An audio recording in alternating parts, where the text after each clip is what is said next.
Jeff Bezos is one of the 4 or 5 people alive who can credibly claim to have built the world we now live in. He's also a man whose answers in public have settled into a polished set of frameworks: regret minimization, day one, customer obsession, harmony over balance, repeated often enough that they function like liturgy. Some of it is genuinely useful. Some of it is the residue of being right early and then having no one in the room willing to push back for 30 years. This interview, conducted in his hometown by a friendly mayor, is the soft version of Bezos, which makes it a good test case. If the ideas hold up here, where nobody is pressing, they hold up everywhere. If they only hold up here, that's information too. Let's go through it. So Jeff, you are the ultimate use case for a successful ecosystem. You're a Miami guy. You went to high school here in Palmetto High. Yeah. Yes. Go Panthers! Let's go! and you built 2 of the most successful companies shaping the world today. Did you ever think you were going to come back to Miami? Well, this little kid who went, here in high school 40 plus years ago, was dreaming at that time of building a space company that would one day take heavy polluting industry off Earth. And this guy sitting here on stage with you is still dreaming the same dream 40 years later. That kid was also working at the McDonald's on Dixie and 130-something Street. I recently took Lauren there. We drove through the drive-thru, got Big Macs and chicken nuggets. It looks exactly the same as it did 40 years ago. That was a great job, by the way. I learned a lot. Be on time. You have to start at the bottom. I cleaned the bathrooms. It was, you learn a lot. The ketchup dispenser got stuck open one day. 5 gallons of ketchup all over the floor. Then who do you think they asked to clean it up? This guy. It's such an incredible lesson, I think, for everybody here. Part of the whole sort of genesis of this entire conference is the people in the audience seeing and hearing someone like you tell that story about McDonald's, right? And understanding that they can be up here one day. And I think we've seen this metamorphosis of Miami from a regional hub to what it is today. You who have, your most precious asset is your time. Yeah. But you've chosen to invest that most precious asset here in our ecosystem. What is it about our ecosystem? What is it about Miami and that change from a regional center to sort of a big tech conference and tech Miami ecosystem? is completely transformed over the last 40 years. It's an incredible city today. It has the energy and the dynamism. I love the Latin part of the culture here. There's so much energy. It's so alive. And I have personal reasons too. My dad is Cuban. He's here in Miami. But this city has such good energy. You can just feel it. As soon as I land, I feel that energy. As soon as the plane gets on the ground, I feel that energy.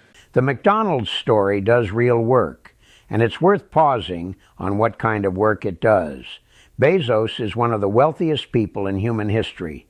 The story of cleaning a 5-gallon ketchup spill puts him in kind of a bullshit way into the same labor pool as the 18-year-old in the audience who has been scanning groceries to pay community college tuition.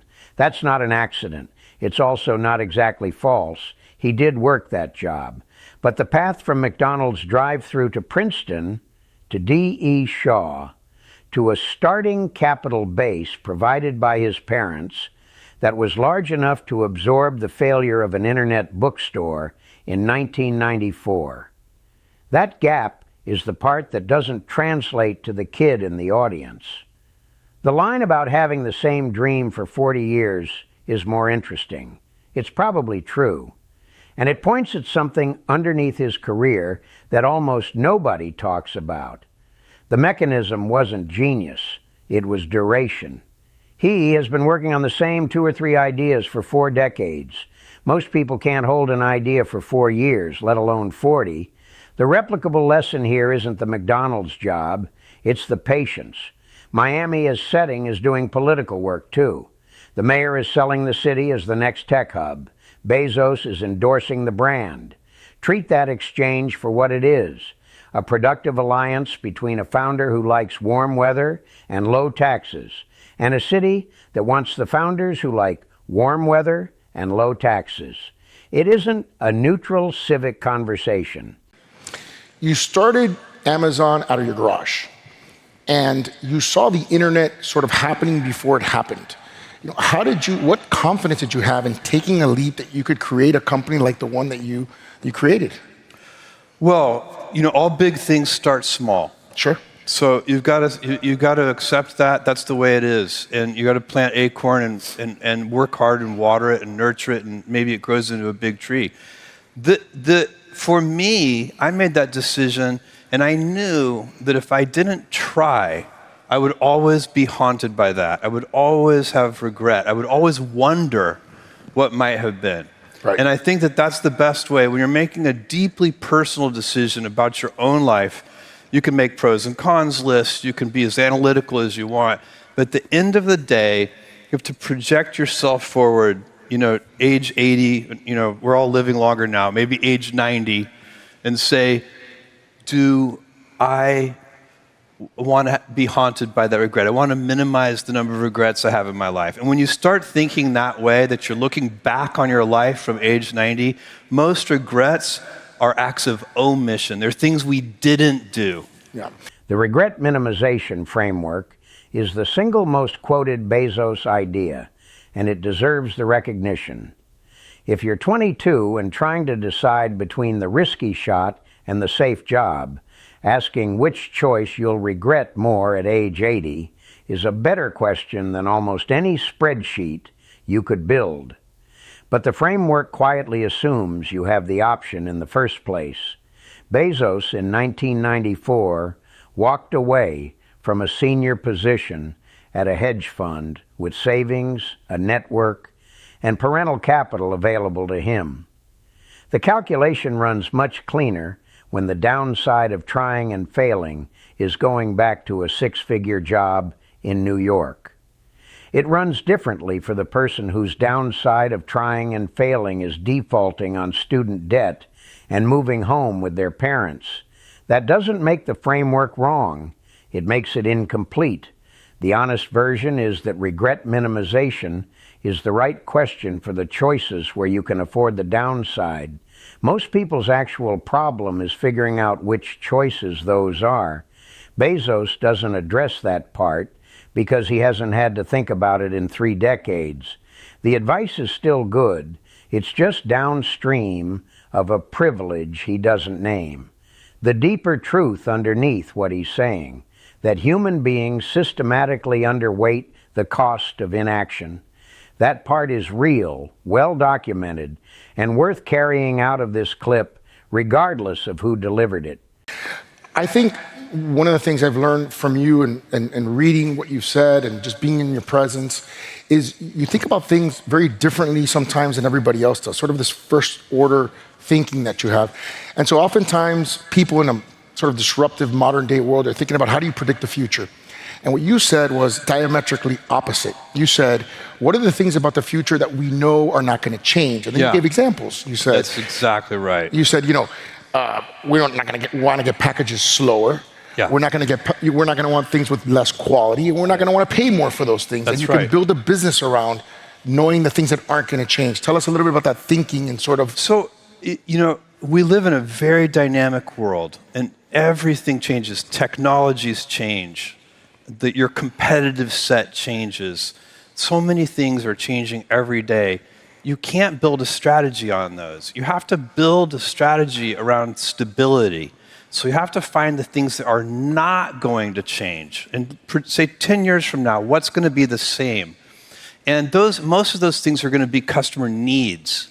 So as you were saying, examples are for Amazon would be, low prices, fast delivery. Nobody 10 years is going to say, I love Amazon. I just wish they delivered a little more slowly. That's impossible. Of course. And you can use this for anything. At Blue Origin, we have a rocket launch coming up this Sunday.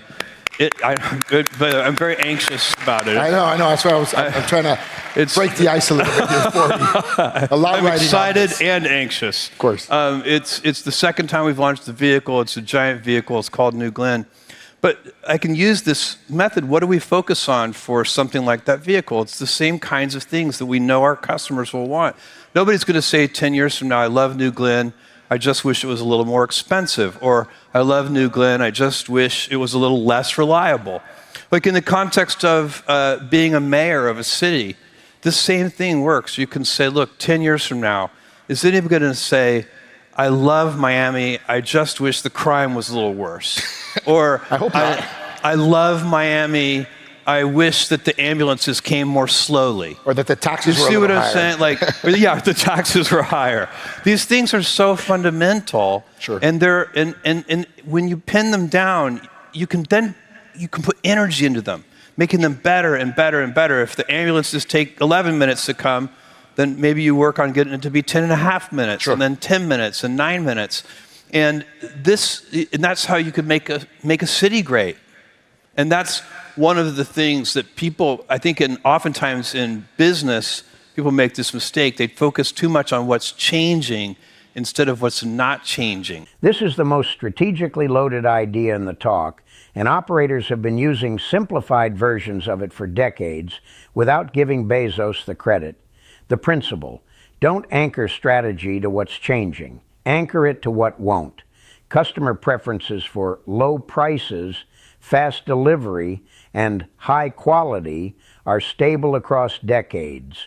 Strategies pointed at those dimensions compound. Strategies pointed at fashionable technology shifts mostly don't, because the technology beneath them changes before the strategy matures. Where this idea gets misused is at the application layer. The statement that customers want lower prices is true at the level of an individual purchase decision. It is not the same as the statement that a company should drive prices down, regardless of what that does to the supplier base, the labor market, or the long-run resilience of the supply chain. Amazon has used the unchanging customer preference frame to justify a posture toward warehouse workers, third-party sellers, and smaller competitors that those parties would describe in less flattering language. The principle is real. The application is a choice. The choice has had losers, and the losers aren't visible from the customer obsession side of the ledger. There's a quieter point underneath the rocket and ambulance examples. Nobody saying out loud that they want slower delivery sounds tautological, but it's actually a normative claim disguised as an empirical one. People also don't say out loud that they want to live in a society where retail labor is structured around 15-minute bathroom breaks. Both things can be true simultaneously. The framework selects for one of them. For the founder in the audience, the takeaway holds. Figure out which dimensions of your business have customer preference that's stable across decades, and invest accordingly. Just be honest about which costs you're externalizing in the process. So sometimes intuition and data align, and that makes it easy to make decisions. But oftentimes the data and the anecdotal evidence or the intuition are misaligned. Yeah. How do you sort of navigate that, and what's your instinct propel you to do in those cases? Well, there are a couple, it's a very interesting question, and sometimes, look, first of all, if you're running any organization of any scale whatsoever, it is essential to have data and to rely on data. Of course. If you're not, that's so basic and so fundamental. But the data doesn't tell you everything. It doesn't tell you everything. And so, if, for example, it often doesn't tell you about changes or things that you're missing or things that you're not measuring properly. And so that's where anecdotes come into play. And that's where intuition and gut instinct and heart come into play. And a lot of those things are new. The biggest things that we've done at Amazon, and it's going to be true in space for Blue Origin as well, it's true in AI, a lot of them come from instinct and hunches. Nobody, if you take Echo and Alexa, which has been a fantastically successful product for us, it's installed in hundreds of millions of endpoints. Nobody was asking for a black cylinder that's always on, that you can talk to, and apps for music, and to turn your lights on and off and set timers. And we didn't know if people would want that. You just have to kind of use your intuition. AWS, again, nobody was asking for that. We had to use our intuition. Third-party marketplace. We've been working on doing cloud computing in space at Blue Origin, because cloud, there's a lot. You get 8 times as much solar power per unit of area in space as you do on Earth. And so, in principle, you could make data centers in space that would be very efficient. So that's something that Blue Origin is working on. A lot of other companies are working on that. But that's not something you can be sure is going to work. You don't know what launch costs are going to be and other things. So technically it works, but there's a lot of mysteries about it too.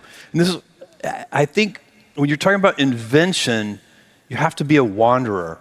You have to wander, because if you're not wandering, you're going in a straight line. That means you know where you're going. And a lot of the most important discoveries and most important inventions don't come from knowing where you're going. In an era where every executive claims to be data-driven, Bezos is saying out loud that the most consequential bets Amazon ever made were not data-driven. They were intuition-driven. The data confirmed them afterward. That is a much more honest description of how invention actually works than the rationalist mythology that dominates business writing. A couple of things to layer on top. The first one is that wandering only works if you can afford the wandering. Amazon could afford to launch AWS as a multi-year unprofitable bet because the retail business was a cash machine in the background. The lone founder who tries to wander without a base of operations runs out of money before the wandering pays off. The principle is real, and it scales. It just scales differently depending on what's underneath it. The second is the survivorship problem. We hear about Echo and AWS because they worked. We don't hear about the Fire Phone, which was a near total commercial failure, or the dozens of other bets that didn't pan out. Bezos absorbed those losses because the company was big enough to absorb them. The same intuition-driven approach in a smaller company gets called recklessness when it fails and called vision when it works. The outcome decides which story gets told. The underlying insight still holds. In a world where most managers are paid to defend the spreadsheet, the people who are willing to bet on a hunch and who have the standing to do it capture asymmetric upside. That isn't new. It's just rarely said this plainly by someone at his altitude. Let's transition a little bit to Blue Origin. You were just talking about this impending launch. Yeah. All the people that are working together, Yeah. all the pressure, the expenses, et cetera. Why is space exploration so important to you? Well, for me, there's a bunch of reasons. But literally since I was a kid here in Miami, I have been thinking that ultimately, if we want to keep growing our civilization and using more energy per person and so on, we're eventually going to have to move all of our heavy industry off Earth. And that will happen. I know it sounds a little fantastical. Maybe it sounds like science fiction to some degree. But it will happen. I don't know how soon it will happen. It's a job that I won't finish. Probably my children's children won't finish. This is something that multiple generations will work on. But it will happen. And I just mentioned one of the first steps there is that we already put a lot of communications in space. We can start to build factories in space. We can start to build data centers in space. We will ultimately get the materials, not even from Earth, but get the materials from the moon and near-Earth objects and asteroids.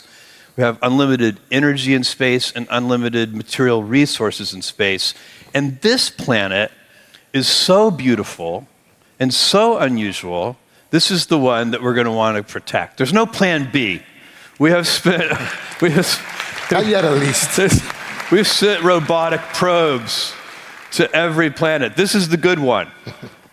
Listen, it sounds fantastical, but so did this conference to many people. Yes, a lot of things that we have today sound fantastical. Go back in time 100 years and show somebody your iPhone. Very fantastic. The space framing is one Bezos uses in almost every public appearance. It deserves careful treatment because it does two things at once. The first thing it does is articulate a real, defensible long vision. Material resources in the solar system dwarf anything available on Earth. Solar capture in orbit is roughly an order of magnitude more efficient than capture on the surface. If you take a 1,000-year view of human industrial activity, moving extraction and heavy manufacturing off-planet is at least plausibly the right answer. Bezos has been saying this consistently for 40 years, which counts for something on its own. The second thing it does is provide a moral framing for the present-day activity, which is a private rocket company competing for government launch contracts. The vision is genuine. It is also operationally distant from the quarterly business of Blue Origin. New Glenn launching satellites for paying customers is a long way from asteroid mining and orbital factories. The vision sells the company. The company itself is doing something narrower.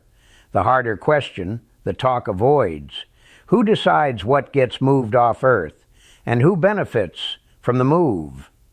And the phrase about heavy polluting industry leaving Earth is a slogan that works in either direction. It can mean a cleaner planet for everyone. It can also mean the dirty work moves to a regulatory environment owned by a small number of private actors with launch capability.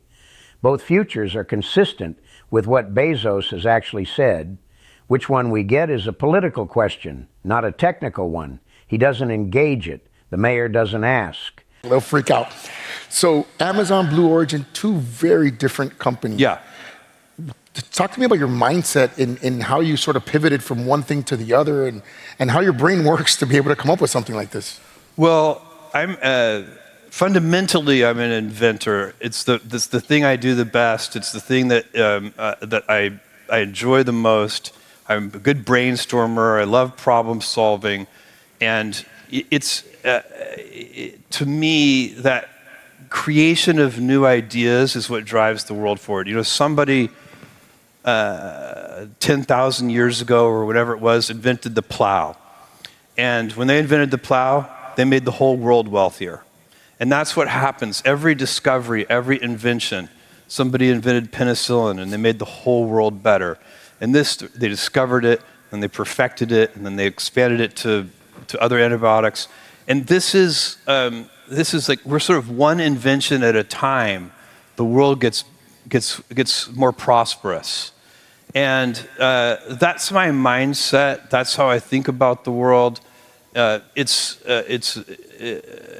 don't think there's any problem if we apply human ingenuity to it that we can't solve. And it's fun to do that too.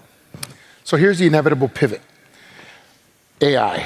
Everybody's talking about it. You can't have a conversation without it. You can't even give a key to the city, apparently. And rightly so, by the way. Right. What about AI is exciting you? You get to see things that probably nobody else gets to see. What's exciting? Heavily involved in AI. I spend a lot of time at Amazon and at Blue Origin, and with some startup companies that I'm investing in. It is everything it's cracked up to be. You know, investors right now are investing in everything, the good ideas, the bad ideas. But the fundamentals of what are happening are very powerful, and it will impact every industry, and it will make every industry more productive. You'll see, medicine will, diagnosis will get better, so will drug discovery get better. But literally, you can go through every single industry, and every manufacturing industry, everything is going to get better. In Miami should have an AI application that reads your building permit for a new house or a new building, and it should give you a yes or a no in 10 seconds. And if the answer is, and if the answer, and if the answer is no, it should tell you the 6 things you have to change to get a yes. And why does it take months and months and months to get a building permit? It doesn't make any sense.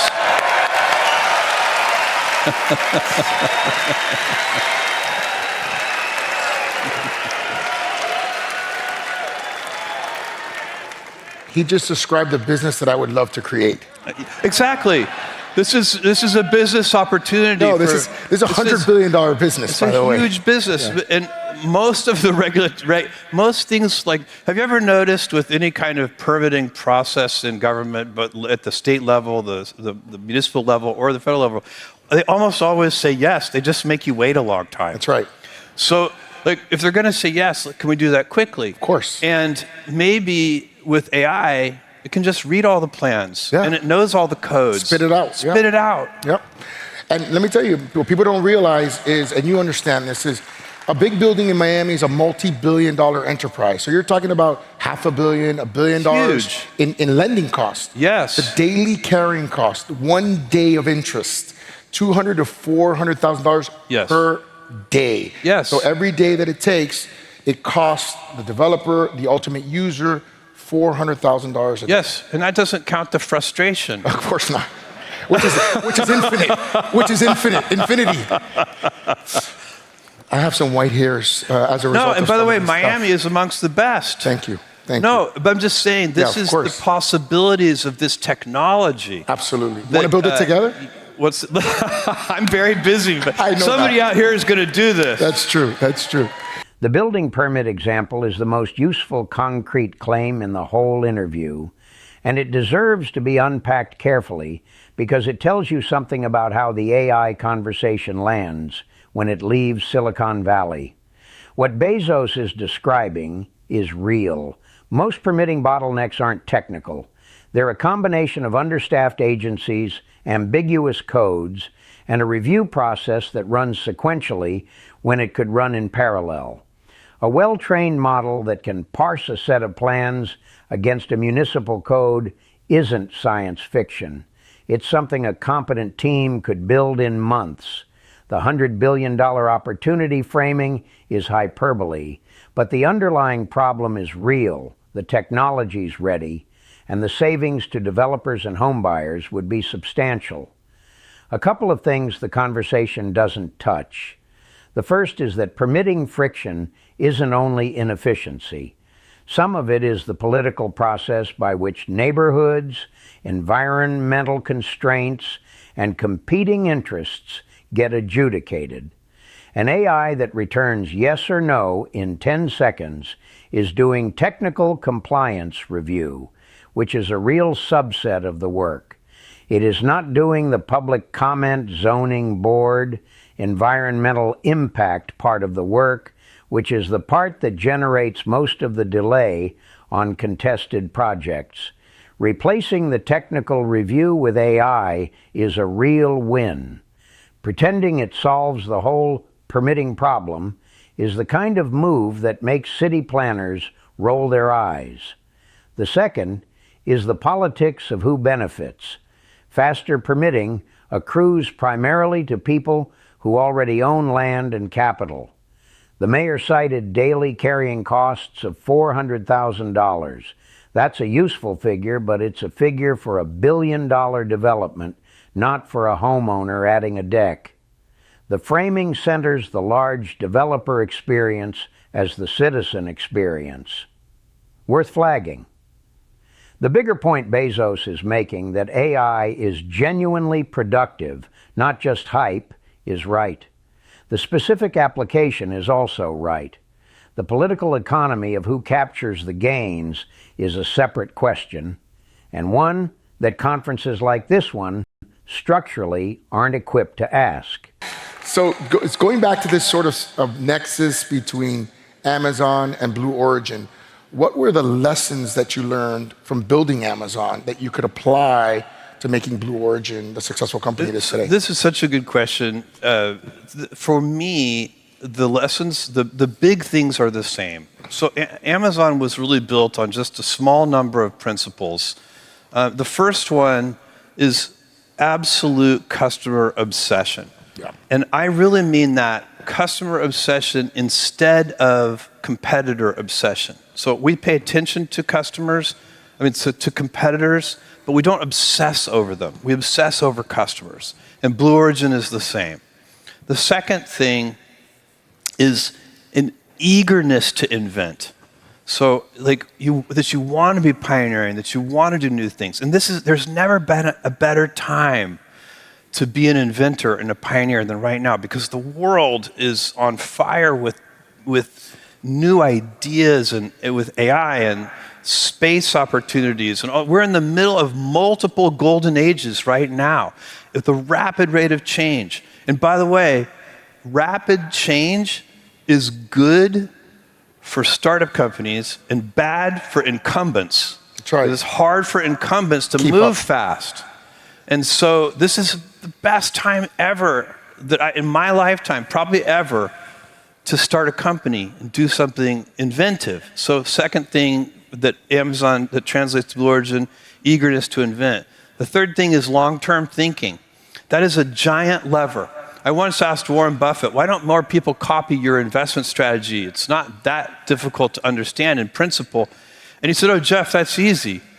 My approach is a get-rich-slowly scheme. Yeah. And people don't like those. Exactly. And so, but there's a lot of truth in that for everything, which is if you can think in terms of 7 years instead of 3 years, right, and you can defer gratification and think long-term, that will give you a head start against all of your competitors, because most people can't do that. And then the last thing that translates to Blue Origin really well, all of these do, is what we call taking professional pride in operational excellence.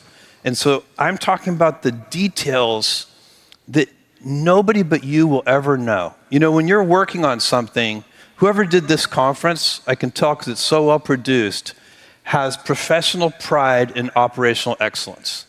And that means that the things that you cannot see, because they're on the inside, like nobody's ever gonna see it, and just you're the only one who's ever gonna know that you did that thing right. Your boss is never gonna know. Maybe your customers won't even know, but you know. That's right. I got to give Nacho some credit for the professional production. And that's, if you do those four things, I think you'd make any business successful. This segment is the cleanest articulation of the 4 principles Bezos has given in public. Keep it for what it is, a useful checklist. The risk with hearing it from him is that it sounds easy. The principles aren't easy. They're easy to state and very hard to do, especially in combination. Take long-term thinking. The Buffett anecdote about the get-rich-slowly scheme is funny and true. It's also missing a piece. The reason most people can't think in 7-year horizons isn't that they're impatient or stupid. It's that the institutions they work for are structured around quarterly reporting, annual budgets, and capital markets that punish patience. Bezos was able to play the long game at Amazon because he ran a public company while writing shareholder letters that explicitly told public shareholders to ignore quarterly results. Almost no other CEO has the personal credibility or the founder equity position to do that. The principle is right. The structural conditions that allow it are rare. Customer obsession is similar. The phrase about obsessing over customers and not competitors sounds wise. It also describes a company that has used customer obsession as the justification for behaviors toward warehouse workers, marketplace sellers, and smaller competitors that look very different from the inside than they do from the outside. The principle can be good. The application can be selective. Both at the same time. The most underrated of the 4 is the last one, professional pride in operational excellence, caring about the things nobody will ever see.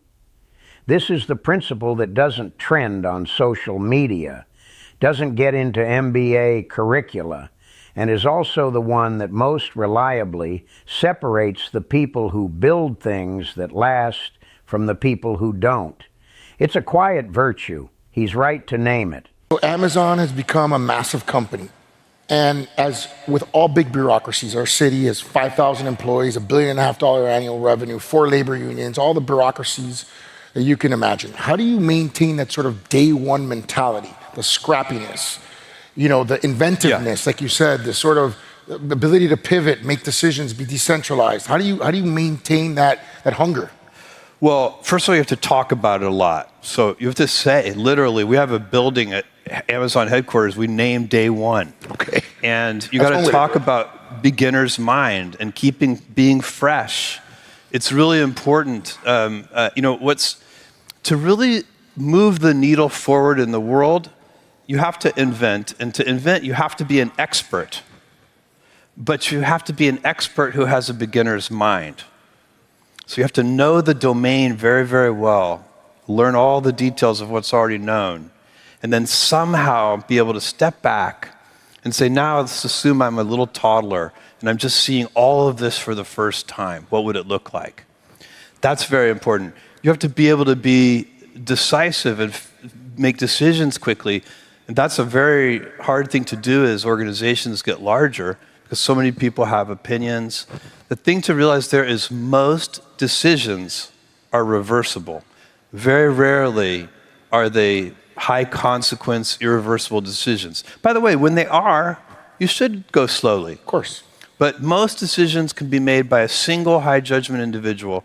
And if they go the wrong direction, you stop, you back up, it's a two-way door. You come in, you look at it again, and you change your mind. Changing your mind is not a weakness. In politics, people call you a flip-flopper if you change your mind. But how foolish would it be to get new data, to have new analysis, to see something in a fresh way, to have that beginner's mind, have a better idea, and not change your mind? I've noticed that people who are right a lot change their mind a lot. The two-way door framework might be the single most operationally portable idea in the whole talk. If you take one thing from this clip and apply it tomorrow, take this one. Most organizations treat every decision as if it were irreversible. They demand consensus, build endless review processes, and produce the kind of slow institutional drift that lets faster competitors eat them. Sorting your decisions into reversible and irreversible, then moving at very different speeds for each, is a genuine productivity unlock. You can implement it in a 5-person company or a 5,000-person agency and see results inside a quarter. The line about people who are right a lot changing their mind a lot is also true and worth holding against the way public discourse works. Politicians especially get punished for updating their views in light of new evidence. The mayor sitting next to Bezos surely felt that one. A couple of qualifications. First, the model assumes you can tell reversible from irreversible at the moment of the decision. In practice, the irreversibility of a choice often only becomes clear in hindsight. Many supposedly two-way door decisions turn out to have locked in cultural, regulatory, or competitive dynamics that are very hard to undo. Use the framework as a heuristic, not a law. Second, beginner's mind is harder than Bezos makes it sound. He describes it as expertise plus the ability to step back and see things fresh. That second part is the rare one. Most experts can't unsee their expertise. It's what makes them experts. The people who actually achieve beginner's mind tend to be either very young, very secure, or very disagreeable. The disagreeable ones are usually the most productive and the least pleasant to work with. There's a reason most large organizations don't produce them. When the story of Jeff Bezos is written, you're a young guy, you're in great shape, looks like you can live forever. But when sort of looking forward, it's a little cliche to talk about headlines in the future, but when that story is written, not by the Washington Post, of course, by whatever publication. What do you want the headline to say about you and your impact on the world? I want the headline to be World's Oldest Man. All right. How about world's oldest man and still inventing? That's right. Amazing.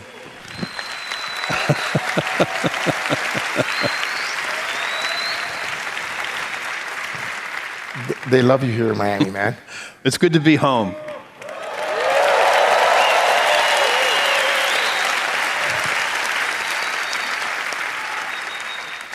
You know, it's just really a privilege to be able to do this with you. We said we were going to come out here and have some fun. We're doing it here in my hometown. It's really, for me, a privilege to be able to spend this time with you, to share you with our residents, your place of birth. You're one of our sons. So thank you, Mayor. Please stand up.